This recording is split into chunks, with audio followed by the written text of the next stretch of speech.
الحمد للہ والصلاة والسلام علی رسول اللہ اما بعد۔ معزز سامعین، رمضان المبارک کا مہینہ جب آتا ہے تو مغفرت کے پروانے اور مغفرت کے وعدے لے کر آتا ہے۔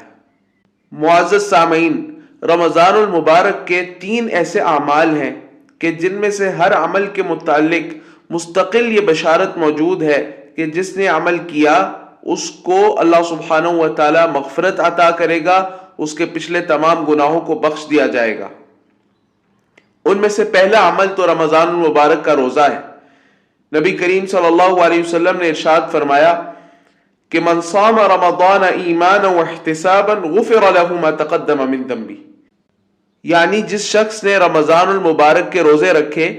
ایمان کے ساتھ اور حصول ثواب کی نیت سے تو اس کے پچھلے تمام گناہوں کو بخش دیا جاتا ہے۔ اور دوسرا عمل نبی کریم صلی اللہ علیہ وسلم نے قیام رمضان ارشاد فرمایا، یعنی رات میں قیام کرنا، تراویح کی نماز پڑھنا۔ نبی کریم صلی اللہ علیہ وسلم نے ارشاد فرمایا کہ من قام رمضان ایمانا واحتسابا غفر له ما تقدم من ذنبه، جس نے رمضان کی راتوں میں قیام کیا، تراویح کی نماز پڑھی ایمان اور احتساب یعنی حصول ثواب کی نیت سے، تو اس کے پچھلے تمام گناہوں کو بخش دیا جاتا ہے۔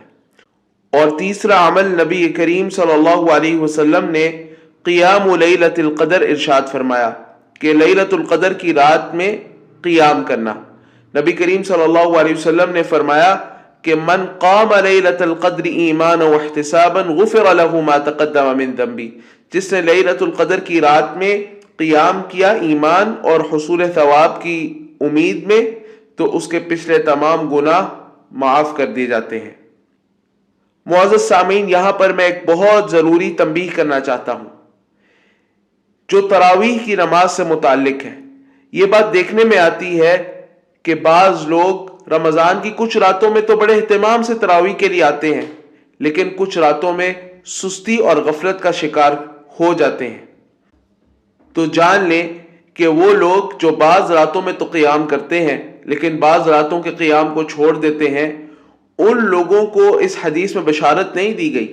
بلکہ اس حدیث میں جن لوگوں کو مغفرت کا وعدہ دیا گیا ہے وہ لوگ ہیں جو رمضان کی پوری راتوں میں قیام کرتے ہیں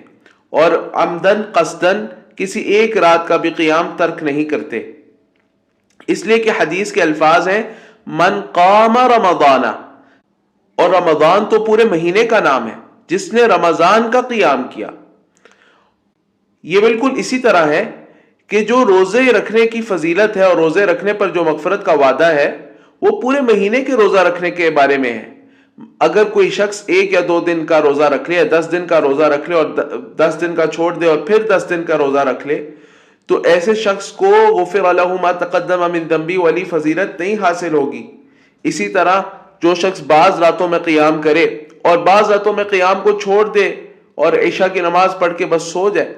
تو ایسے شخص کو بھی مغفرت حاصل نہیں ہوگی، اور یہ جو خاص فضیلت ہے رمضان کی اس سے وہ محروم رہ جائے گا۔ وباللہ تعالی التوفیق، وصلی اللہ وسلم علی نبینا محمد وعلی آلہ وصحبہ اجمعین۔